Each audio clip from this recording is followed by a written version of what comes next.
Magandang umaga po sa ating lahat. Salamat kay Lord. Salamat, salamat, salamat. Walang katapusang pasasalamat sa ginagawa ng Diyos sa bawat isa sa atin. Ang ituturo ko sa inyo ngayon ay nagkaroon na ng sangkap. August 2024 pa. Kasi pag nagde-devotion ako, nagustuhan ko yung isang verse. Kinakapture ko yon, screenshot sa cellphone ko. At nakita ko nga yung date kung saan siya, kailan siya nagsimula. Dahil nga po, marami kaming pinagdaan ng challenges bilang pamilya. Nagkawindang-windang po ang aking schedule, kaya ngayon lang po uli nakasalang. Salamat kay Lord na kahit kagabi, alas 12 na ng gabi, ay naglalaba pa po ako. Salamat sa kalakasan ni Lord. So ngayon, I will just remind all of us about our theme, Our God Reigns. For our Lord God Almighty reigns. From Revelation 19:6. Tayo po ay manalangin. Ama namin sa langit, salamat po sa buhay na mayroon kami. Buhay na patuloy mong pinagkakaloob upang ikaw ay mapagsilbihan. Wala pong ibang purpose ang buhay na ito, kundi kayo ay mapagsilbihan. Ito po ang aming dalangin sa pangalan ni Jesus. Amen. Gusto ko lang pong diinan ang salitang reign. To reign is to rule as a king or a queen. Kaya nga, our Lord God Almighty reigns. Sa Psalms 96, verses 10 to 11, sabi dito, "Say among the nations, the Lord reigns. The world is firmly established, it cannot be moved. He will judge the peoples with equity. Let the heavens rejoice, let the earth be glad." So mag-emphasize po ako dito na when we think about a human king, he administers a large territory. So mababasa niyo yan kahit sa historical books natin, kahit sa King of Great Britain, malaki talaga yung sakop ng kanyang reign o pamamahala bilang hari. But our Lord is not confined to a certain territory because He rules the world. What kind of world? That is firmly established. Hindi natin ito kayang baguhin.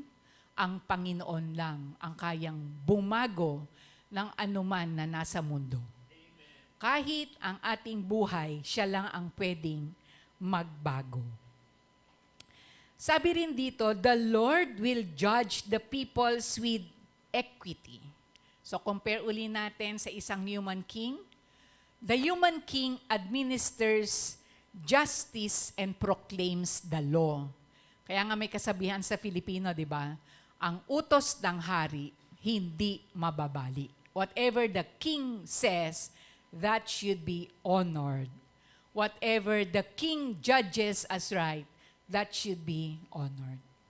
So we have to remember that our Lord will judge the peoples with equity. Ano po ba ang ibig sabihin ng salitang equity? It is similar to the following: fairness, justness, impartiality, na pag-usapan na po rin yan, na ituro na ng ating pastor, honesty, rightness, decency, goodness, and neutrality. Ang salita pong equity ay iba sa equality. Kasi when you say equality, pag halimbawa, kayo ay ginyadyo or under perfectly the same condition. But our Lord uses equity. That means to say He deals with us based on who we are and what our condition is. There will always be adjustments when God deals with us. So we cannot compare our life with someone else. pareho man kayo halimbawa ng condition, you are not perfectly the same. So you can never be equal. So hindi tayo titingin sa buhay ng ibang tao kasi it is not right to compare them with us because the Lord deals with us with equity. All of us are given neutrality by the Lord. Ano naman ang ibig sabihin ng to judge? Kasi alam lang natin, pag judge, yung hukumbitay, ganito ang sabi niya, ganito, ganito. When you say judge, you say decide, conclude, or assess. Kaya nga, you have to judge the situation. I-assess mo, titingnan mo, tama ba yung sitwasyon, gagamitin natin ang ating logic, our human mind, kung tama ba yung nangyayari sa paligid natin at kaaya-aya ba yan sa mata ng ating Panginoon. So sa Psalms 97, 1-2, how does the Lord achieve equity? Yan, sabi dito, the Lord reigns. Righteousness and justice are the foundation of His throne. So there is always justice in the eyes of God. Hindi natin pwedeng akusahan si Lord na, Lord, unfair ka naman sa akin eh. Bakit yung ibang tao ganito? Bakit ako ganito? The Lord deals with us with equity. So punta po ako sa pangalawang bahagi ng aking teaching. Mahilig kasi ako mag-compare yung human world to the spiritual world that we have. Kung babalikan ninyo ang history natin, world history, there were unusual punishments administered by kings or rulers in history. So pipili lang ako ng pag nagre-research ako, natatawa ako dito sa, Lord, paano kaya nangyayari ito sa mga tao ng unang panahon? Yon. Either you are thrown off a cliff, hagis ka doon, mamamatay ka. Crushed by an elephant. Imagine mo yan. Kung tatapakan ka ng elephant, paano kaya yan, di ba? Or sliced slowly. Yung skin mo, binabalatan nila yan. Yung laman mo, inihiwa-hiwa nila. Hanggang ang matitira na lang sa'yo, yung puso mo, yung internal organs, tsaka doon ka na lang finally mamamatay. Ang common term niya, you will be flayed. Babalatan ka, tapos tatanggalin yung mga laman para kang ham na hinihiwang ganun. Ganun yung punishment nila. Or boiled alive or roasted alive. Matatandaan ninyo, di ba? During the reign of Emperor Nero, the Christians were boiled in oil. Nagiging lamppost sila. Lord, salamat, wala kami sa panahon na noon. How do you imagine yourself na magiging ganon ang kaparusahan mo, di ba? If it is for martyrdom, isang napakalungkot, napakasakit na punishment, no? Or tortured by rats. Yung iba pinapakagat sa langgam hanggang mamatay ka. Tayo, hindi tayo makakaranas ng ganon ever. Because our King rules with righteousness and justice. Noong panahon na yun, pag nagkasala ka, ganon ang mga punishments mo eh. Pag nag-research kayo, mas matitindi pa yung iba dun eh. Pero pinili ko lang yung mga nakakatawa. Doon ako natawa eh. And tayo, pag tayo nagkaroon ng kasalanan, we have an assurance from the Lord. 1 John 1:9, di ba? If we confess our sins, He is faithful and just to forgive us our sins and to cleanse us from all unrighteousness.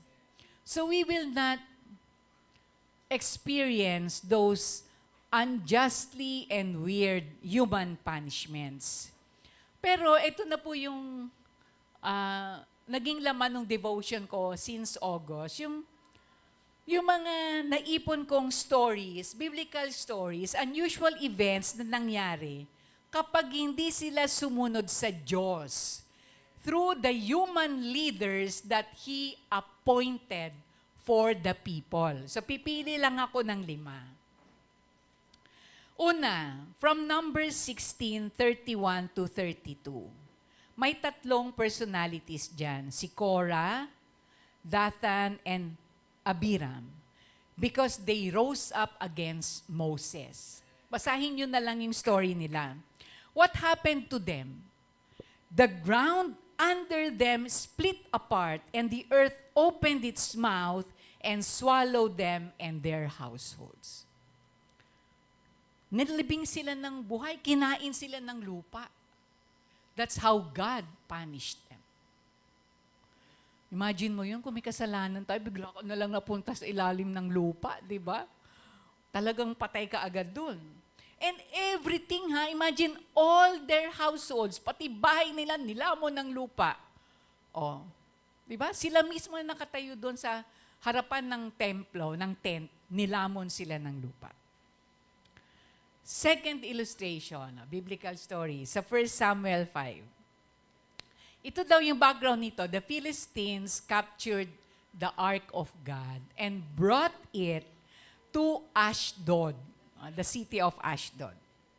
Then, they carried the Ark into Dagon's temple. Ito yung Diyos-Diyosan nila sa city of Ashdod. And set it beside Dagon. So magkatabi. Yung Ark of God at saka si Dagon. No? What happened? Sa 1 Samuel 5, verse 6, the Lord's hand was heavy on the people of Ashdod and its vicinity. He brought devastation on them and afflicted them with tumors. Yung tumors ng panahon ngayon, hindi lang yung paisa-isa. Buong katawan mo magkakaroon ng tumors. That's how God punished the people of Ashdod. Third illustration, 5 lang to. 2 Chronicles 26. There was a King Uzzah who was very proud. Gusto niya, siya yung magbaburn ng incense to the Lord doon sa templo. But he was reminded by the priest, or King Uzziah, not because you are a king, you can burn incense. Because that privilege is given to the descendants of Aaron. Inaway-away niya. Inaway-away niya. Yung mga tao na yon, yung mga priest na yon, nagre-remind sa kanya. Ano ang nangyari sa 2 Chronicles 26:19? While King Uzziah was raging at the priests in their presence before the incense altar in the Lord's temple, leprosy broke out on his forehead. Nagkaroon siya ng ketong kasi naaway niya yung mga priests doon. Ayaw niyang sumunod doon sa mga priests. Fourth illustration, Numbers 21. Ito naman, yung mga Israelites, nagta-travel sila, going out of Egypt, and they were about to go to the Red Sea. They grew impatient on the way. So they spoke against God, nagagalit sila sa Diyos, nagagalit sila kay Moses, and they were saying, these foods were detestable. Di ba, naalala natin yung mga quails, yung mga manna, na binibigay ni Lord sa kanila. So what happened to them? Numbers 21:6. Then the Lord sent venomous snakes among them. They beat the people and many Israelites died. Ganon katindi, magalit si Lord nung panahon na yun. And the last illustration, 1 Samuel. There was a very wealthy man named Nabal who treated David with contempt. Ito naman, hindi naman sinusunod si Haring David. Ano nangyari sa kanya? 1 Samuel 25:38. About 10 days later, the Lord struck Nabal and he died. Kung maalala ninyo, last week, nag-remind si pastor na, lalo na sa breaking of the bread, yung mga may tinatagong kasalanan sa Diyos, huwag kayong kakain ng alay na yan. Kasi pwede kayong tumembuwang dyan. Because it can still happen in our days, like dun sa Parliament, yung babaeng nagpunit-punit ng Bible, those who were committing blasphemies, they were killed instantly. So the Lord of yesterday is the Lord of today and the Lord of the future. Although ang kaibahan nga lang po natin bilang Kristiyano, we live under the mercy and grace of God. Kaya lang, wag po naman nating gawing lisensya yung 1 John 1:9 that constantly we commit sins against the Lord and we just ask for forgiveness. No. Because the Lord sees your whole self, your whole personality, and what's going on in your mind. So hindi ko po kayo tinatakot, pero ito po ay katotohanang nangyari sa Bible. Hindi ko po ito iniimbento. You can read their stories. So pupunta po ako sa fifth part. Sa Psalms 91:9-10. Ito, gusto ko rin to Sabi dito, if you say, the Lord is my refuge, and you make the Most High your dwelling, no harm will overtake you. Ulitin ko yon. No harm will overtake you, no disaster will come near your tent. Yun po ang ating panghawakan. Kung malinis po ang ating mga puso at yung mga kasalanan nating maliliit ay bilang tao, our sinful nature that comes alive the moment we do not suppress it with the spiritual nature that we have. So Psalms 1:6, for the Lord watches over the way of the righteous, but the way of the wicked leads to destruction. Kahapon po, ito na iniintay ni Pastor na ilustrasyon. Kasi nabanggit ko ito Pauwi na kami, nakasakay kami sa kotse. Sabi ko, grabe si Lord mag-illustrate. Buo ko na yung mensahe ko may parts na talaga ako I will really end with, no harm will overtake you. Aba, dinagdagan ako ni Lord ng real life illustration. Okay, kahapon po, ang gagaling namin. Nag-dare kami sa banana boat ride. 10 kami doon. To follow daw yung video. Ngayon, sabi ko, Manong, wag masyadong mabilis Si Pastor naman ni-remind yung driver ng steamboat. Sabi, Sir, mga bagong sakay lang yan dahan-dahan lang. Ngayon, ang bait talaga ni Lord. May isang taong dagat na na-assign sa amin. Itago niyo na lang po siya sa pangalang Kuya Edman. Ayaw pa niyang sumakay, Ba't ako sama dyan? Doon ako sa mga lalaki. Kami, buro bata, matanda, mga babae. Sabi ko, Kuya Edman, dito ka na. Pinilit namin ni Ate Joyce. Doon siya sa harapan. Napakagaling ni Kuya Edman. Sabi ba naman magdasal na kayo. Mauna na kami. Tapos may pa-cellphone pa siya. Binibidyo niya kami sa SN namin. Kalagitnaan ng dagat. Tumaob ang banana boat. Sabi ko, I will speak for myself kasi maraming magsasalita dyan Nung nahulog ako, natakot talaga ako kasi ang akala ko, ako lang ang nahulog at nakabitaw. So, my human mind, kasi kahit pa paano, marunong naman ako mag-float, Tinaas ko yung kamay ko, baka naiwan ako, makita nilang naiwan ako. Lord, sabi yung ganun. Tapos, may humatak sa akin pataas, si Dia pala yun. Nakamulat na ako. Nakita ko lahat kami nandun. Sabi ko, Lord, thank you. Andito lahat kami, hindi pala ako naiwan. Yan. So, sabi ko, Lord, thank you na buhay kaming lahat.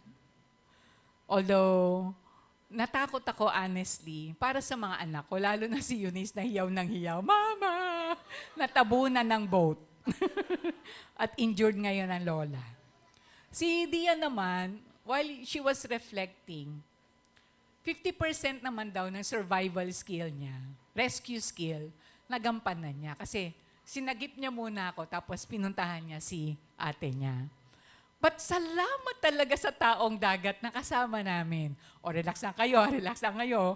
Hindi tayo malulunod, nakabest tayo. Tapos, ang daming nakahawak sa kanya.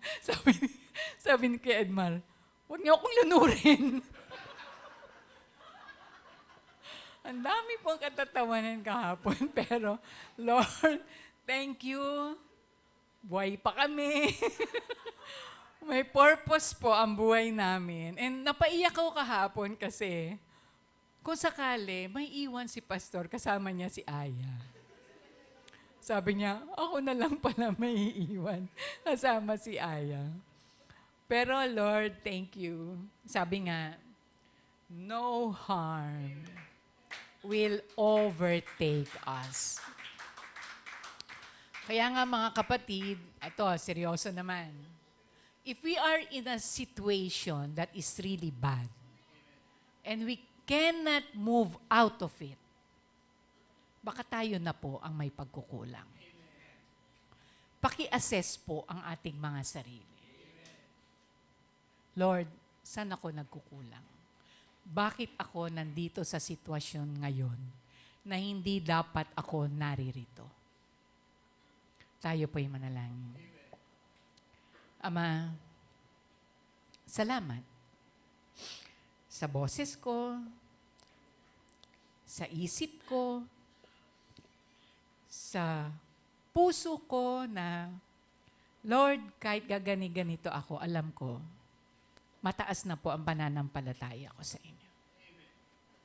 And I thank you for my life. I will celebrate my 61st birthday. And I pray, Lord, maging makabuluhan pang lalo ang buhay ko sa mundong ito. Salamat, Lord, sa paggamit mo sa akin. Salamat po sa mga taong nakinig at may natutunan mula sa iyong salita. Ito po ang aming dalangin sa pangalan ni Jesus. Amen.